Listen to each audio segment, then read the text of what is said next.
Business with a servant's heart. Welcome to the podcast. Inspiration, motivation takes.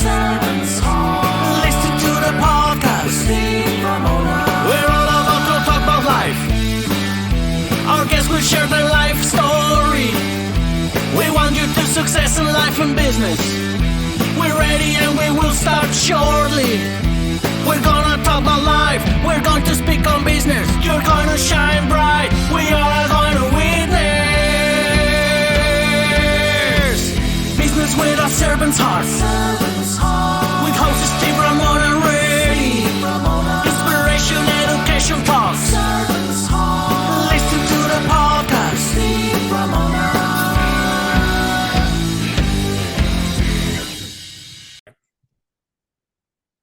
Welcome, everyone, to Doing Business with a Servant's Heart podcast. I'm your host, Steve Ramona. I am so thrilled to have you join us today. This podcast is dedicated to exploring the idea of doing business and living life with a purpose. We truly believe when we approach our work and our lives with a servant's heart, we could truly make a difference. And we created this show for you because we want everyone to be motivated, inspired, and educated to make an impact in your world. Not the world, but your world. My guest is going to talk about something very cool that's really a servant's heart in the tech industry, which doesn't happen all the time, but we're going to delve into that. I want you to think about how you're going to serve today, what impact will you create today, meaning watch this show, listen to the show, and go out and serve somebody and create some impact with that. But watch the show or listen to the show first. Today's episode is proudly sponsored by our incredible partner, Pantheon Alliance. Imagine being part of an exclusive community of high-income, successful business owners and entrepreneurs from very diverse industries. Together, we are building a thought leader platform to impact and change the world. If you're looking for more information or want more information, reach out to me and I'll get you that information. Impact and change. Well, technology has changed the world. AI, we just throw that out there. Internet back in 90 or whenever it started, changed the world. But really, some tech can't, and some tech is confusing. Some tech is not really a servant's heart. My guest today is going to show you how tech can really be that servant's heart. Peter, welcome to the show. Hey, Steve, thanks so much for having me. I'm really glad to be here. Thank you. What inspired ProValet.io?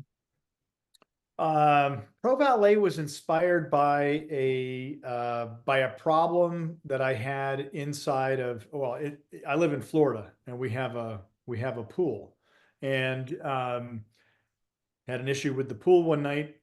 We have these great lights on it, and they went out. I guess I was walking around the pool, and the light had gone out, and so I said, "Well, I need to call the service guy." And it's 10 o'clock at night. I know I'm going to leave a voicemail message. Well, I called and left a voicemail message. I never heard anything back. And I went back walking around the pool again, I don't know, maybe about a month later. And I noticed that the light was on. I thought, oh, good. Maybe it fixed itself. Maybe it was a short or something, right? And I didn't think anything else about it until I went to the mailbox the next day and picked up an envelope from my pool service company, who sent me a big fat invoice. And so I said, there's got to be a better way. Like they're good guys. They're very good, but their capacity to communicate with what's happening was really deficient. And what happens in those environments where there's this vacuum of communication, where there isn't communication, people lose trust. And so, about a couple of weeks in, I didn't hear from anybody, and I'm kind of wondering, like, maybe I should find somebody else, right? Maybe I should. I'm cheating, right? I'm looking for maybe another solution. And so the idea for ProValet was maybe I can take this concept of, helping somebody manage a business and integrate the customer in the same way that Uber has created this, very personal, transparent relationship, ostensibly independent taxi services all across the country. And I thought it's kind of an interesting model for, this concept about pool service. And then we went to lawn service, and then we went to home cleaning, home watch, pest control, and they all have the same problem, right? They all have this issue of, how do I actually run my business better and communicate with my customers better? Every company that I talked to said the same thing. We're looking for ways to get more efficient, drive more revenue, and communicate better with our customers, because customer retention, it's a fear word for any service guy.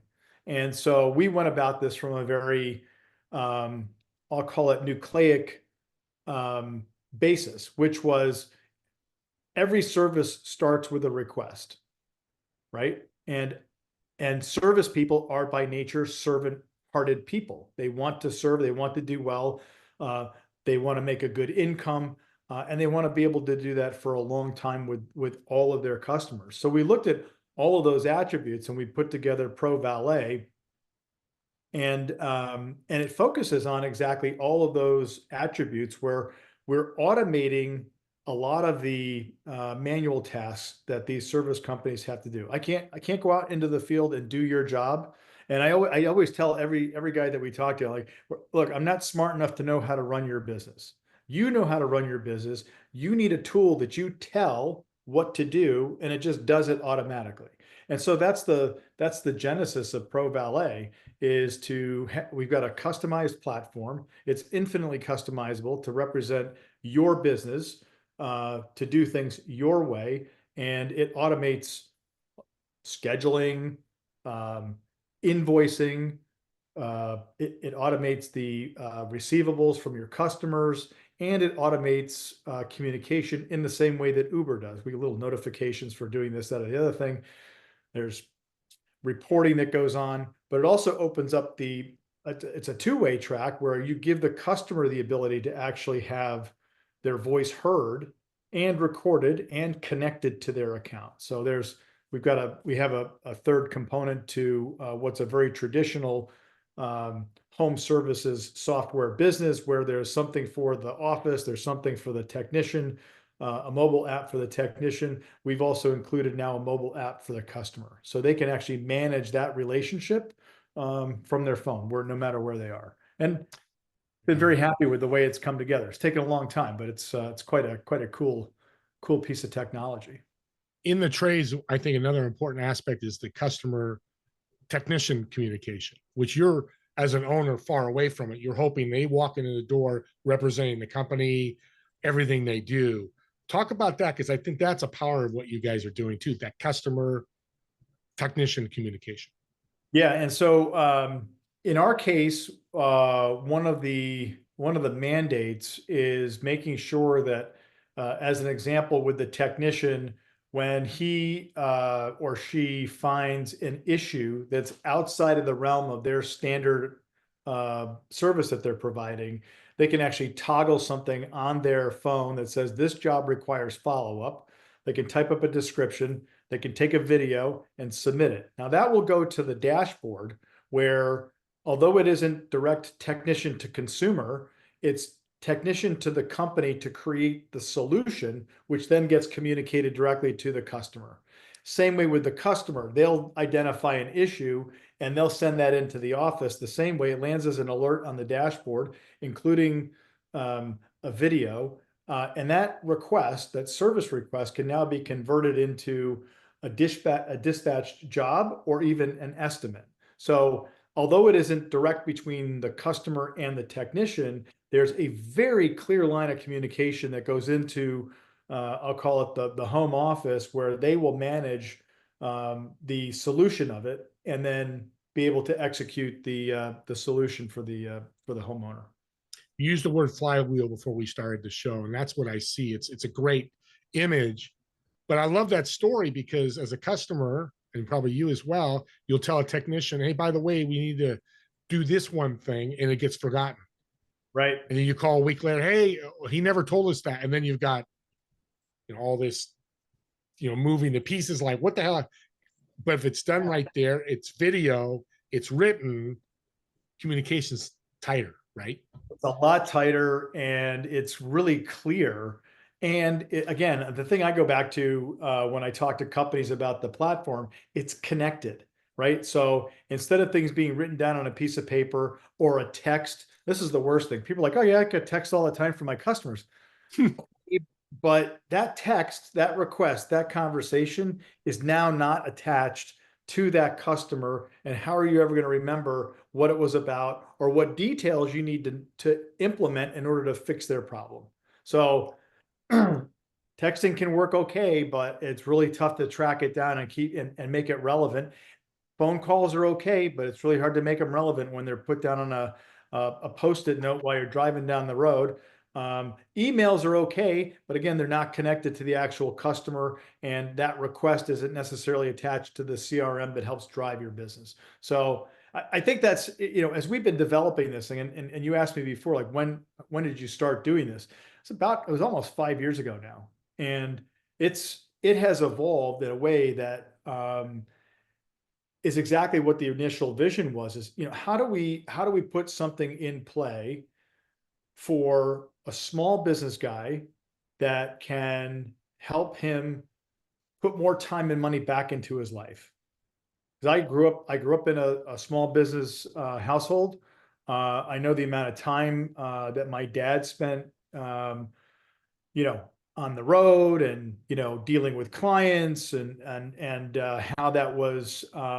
Although he was out doing exactly what he should be doing, which is taking care of the family, there was no capacity for automating things in a way that allowed him to, take time to go to the ball game, or spend more time on the weekends. There was a lot of work involved, and that's just the way it is. When you're a small business guy, that's the way it is. But if we can lend, some incremental amount of time or additional money back into somebody's life, then I think we've had a success. And the numbers that keep coming back are somewhere between, we save a company anywhere between 7 and 10 hours per week. So that's 28 to 40 hours a month in just manual administrative time, right? So what could you do with those extra hours?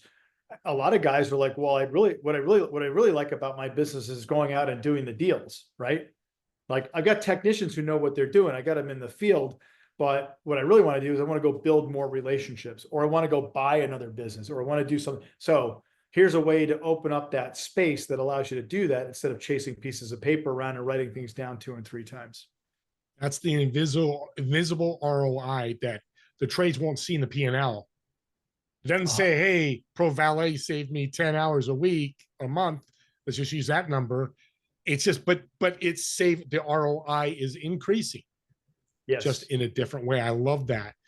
Yeah. Automation, you've mentioned it a few times. Why did you become automation? What's the power of that with trades? Well, I really don't like to do things more than twice if they're going to be a repetitive function. When I was a sales guy, I didn't at the time, that's how old I am. I didn't even have a CRM, right? I did have to do things on a piece of paper, and it used to drive me crazy doing the same thing, filling the same piece of paper out with basically the same information over and over and over and over again. Now, I didn't really mind it because every time I was filling it out, I was making money. But I thought there's got to be a better way. What if there was a way to automate all this? And so I worked in a leasing business, and that's where all of that happened. And then I was asked to start another leasing business, and I said, listen, if we're going to start this leasing business, I want one system where everything goes. And once it goes in, then I want the crank of the wheel to crank out everything that we need one time in order to make that happen. So that's where automation started to come into play. And we ultimately found that automating, and this was in the case of a leasing business that was a consumer lease, it was infinitely better than any product out there, and really made our lives a lot easier and allowed us to do a lot more volume in business for a lot of reasons. One of the things that we actually automated was paying our dealers. So if a transaction came in from our dealers, it was automated through the system, including, by the way, once all the boxes were checked to make sure we had everything that we needed, payment would automatically go to them. Well, if you pay a dealer automatically on time, guess what? They want to do more business with you. So that worked well. And that was the kind of the genesis for what we were doing here. After the incident I had with my pool and the pool light and the invoicing and that problem, I actually dragged those guys into a meeting. I said, look, it's going to be a better way here. And this is what I'm thinking about. And I kind of laid out ProValet for them, and they said, no, that's actually something we really could use. So very happily, that's That story was born directly out of experience, and then applying the automation was born out of understanding that 55-60% of these businesses, maybe more in the pool service side, are all on a pencil and a piece of paper. And there's no way to scale a business or actually operate it efficiently on pencil and paper. Yeah. And you bring back memories of, you're a little older like I am, 10 years ago when you bought a cell phone, how many pieces of paper you had to fill out, they had to print out. It took you like an hour to buy a damn cell phone. Now you go in, it's all on that iPad or the little tablet they have. I mean, it's everywhere, right? Cars, CarMax, we were just that same thing. I love that you're just taking that innovation moving forward. How did you foster innovation with your team? You guys sound like you're going to be different a year from now, and that's a good thing in tech because you're learning different trades. How do you foster that within your team? I think it really has to do with the mission, right? I mean, our mission is serving service companies, and these guys get it because every one of them have had themselves been in the service business. They have relatives that are in the service business. They hire service people. All of them they all have a foundational faith, which I think is a core part of our team sort of like mantra about how we operate with people.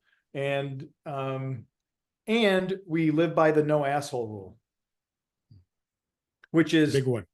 We don't hire assholes. And if we don't like somebody, it's not my job to fix them per se. That's their walk of life, and we don't really need to deal with them. And so we've told companies who wanted to do business with us that we're not gonna take you on. We really don't want anything to do. We don't think you're nice. And good luck to you. I'm not going to be mean to them, but I'm also not going to sit around and tolerate their nonsense. So life is a lot more liberating that way. Never like to give up, any sort of like economics, but at the same time, they have a cost to them that I'm not willing to pay. And it won't help your culture. No, that's what I love about innovation. Why I wanted to bring it up in any business, whether tech or whatever. You start innovating and have people involved, the culture of the company moves up positively, right? Is that what you're seeing? Yeah. We just had a meeting today about marketing and how we're really going to go approach the marketplace from a new and fresh perspective. You can look at all of our competitors in the marketplace and they all kind of look the same. That was the revelation in this meeting. It's like, they all kind of saying the same thing. And but they don't really make me feel like I want to go like do something with them. They just sort of look like they're just like I love billboards, but they're kind of like billboard ads. So like, this doesn't say very much. So we're looking at things a little bit differently. And I think that's the innovators, it's a dilemma, but it's also what kind of drives the creativity. And that's the one thing about the team is that they all have inane curiosity and a creative nature to them that they solve problems. My team is unbelievable at solving problems. And that's the one thing I really like about working with them. I may have been the founder, but a lot of the ideas and a lot of the methodologies are born out of the guys that are on the team. And they're awesome. I've got one guy that's been working with me for a few years now. And he actually, Jonathan's been working with me since 2012. In various companies. And I brought him on thinking he would do one thing, and he does that one thing very well, but he does a whole lot more, way better. Like he is punching so far above his weight. And it's just, I guess it's a philosophy I have with, teams. You hire somebody for a specific job, but it's really not my job to do your job. I want you to use your God-given talents to go ahead and go from point A to point B and tell me what you need along the way to make it really work. And it's amazing how much creativity comes to bear when you give people that freedom. And look, it doesn't mean that everything goes along perfectly at all. I don't want anybody to misunderstand that. You don't just wave goodbye to them and say, gosh, I hope you do well. I'll see you next year. There's a there's a constancy to the relationship. And another point that came up in conversation at a breakfast meeting this morning was respect for your teammates. This is a guy who's president of a big division of a pharmaceutical OTC, over the counter drug company. The great guy, but he's frustrated because his superiors are micromanaging everything and are showing little respect for the fact that they've hired professionals. They're paying them a good wage, and they're not letting them go to do their job. They're hamstringing them at every turn because they want to have some sort of influence. And that'd be the most frustrating. I guess that's why I could never work for somebody else, because that's mostly what I have found in the large company world. It's terrible. So I think we're together on that one. Absolutely. Yeah. We're coming to the end here. You've got a successful tech company. I know you're going to grow. You're going to scale. I could see that. You're an expert and you're a rock star in this because you're doing it the right way. But you have any tips for aspiring tech entrepreneurs? Well, it depends on the scope of the tech entrepreneur. I mean, you're right in the epicenter of, tech innovation. And I probably couldn't speak to the technology side of it. It's really more of the human side of it, which is, if you have an idea, do a good bit amount of investigating its likelihood that it will be purchased. If your objective is to build something that will be consumed or purchased, if you can't get a clear idea about that, maybe you want to take a pause and think about, it might be a cool idea, but put it on the shelf. Being an entrepreneur, your end goal is to have an income stream that exceeds your expenses. It's pretty simple, right? Yeah. But I often find that people start things and they think that it will do something, and then they try to wedge it into something. And, unless it's built for what I'll call purpose built for solving a problem, then it's likely not going to have a good run. And so that'd be one thing. And then on the flip side, it's like, don't ever be afraid to start. And you have to start to actually find out the former. So there's a lot of self-investment in the whole process. Things don't just happen because we wave a magic wand. I mean, telephones are the worst example of how you think life works. You push a button and instant gratification happens, and it's just not the way any of these things work. So, amen. I love that. I heard a great phrase today too. You'll never get a yes until you ask. That's right. Which I thought was great. That's what you're saying. And I want to commend you because you brought the human side to tech and focus on that, which I know you guys are doing. Audience, if you're in tech, that's a huge thing that I think is missing, is the human side, because we are humans using tech. Don't forget that side of it. It's a huge part of the business. Right on. Got a fun question for you. I like to end the show with. So you got reservations in Naples, Florida, in a restaurant. Yeah. You've got 4 chairs. You're going to sit in one of the chairs. In the other 3 chairs, dead or alive, who would you invite? Why would you invite them? And what food would you order? Ben Franklin, Ronald Reagan, and my Cuban grandfather, who I never met. Wow. And we would probably, so I don't drink booze, so I'd have a mocktail of some kind. So I'm with you.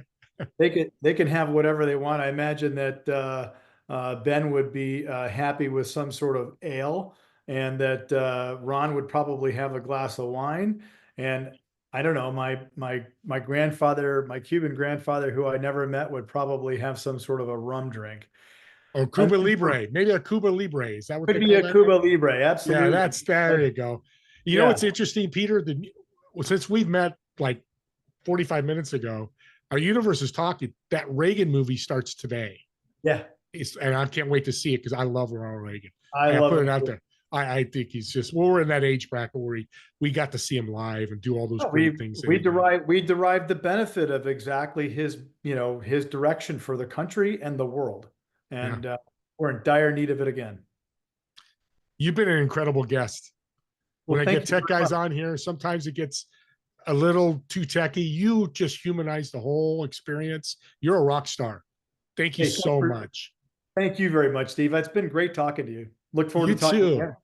Now, how can people support you, connect with you, or reach out to you? So if anybody's listening or watching, take out a pencil and a piece of paper and write down Peter at ProValet.io and send me an email. I'll connect with you. If anybody wants a demo, they can go to our website, ProValet.io, and click the button to schedule a demo. It's a 15-minute commitment, and if there's a fit, we can stay on longer, and we'll show you the whole thing. And I'd love that. That'd be awesome. And take advantage of that, especially if you're in a trade, especially pools, home services. But reach out with questions if you're a roofer or whatever. He's going to be expanding this thing. We talked before the show, and that's what I love about him is he's thinking future, how we can serve with a servant's heart more people. That's what we should be doing. Also, comment on the YouTube channel if you watch this or listen to this.